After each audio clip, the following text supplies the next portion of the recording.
Steve Sherman. Today I'm going to show you how to touch off tools using your hand wheel and tool changes through MDI. So right now my tool length and diameters are 0 and tool number 1 is in the spindle, so we'll touch that one off first. So I'm going to open the doors and I'm using the dial setting gauge. So the setting gauge we're going to be using today is a 50 millimeter gauge, which is 1.9688.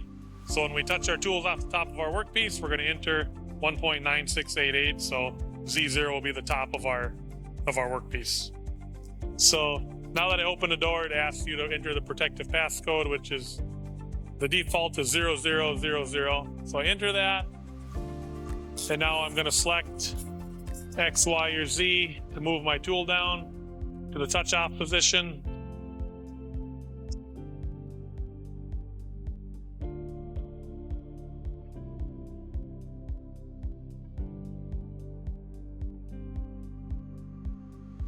And once you're over the dial gauge, you can turn your feed rate down and your distance per click shows up on screen. And now I'm just going to keep going Z negative until my dial gauge shows 0. And this is a 50 millimeter dial gauge. So as soon as it touches and my dial gauge reads 0, I'm going to hit Z tool.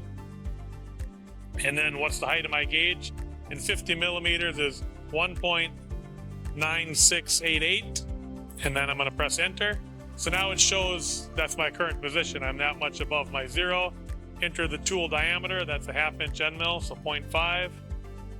And now your tool length and diameter immediately updates. So my tool length and diameter are touched off for that tool.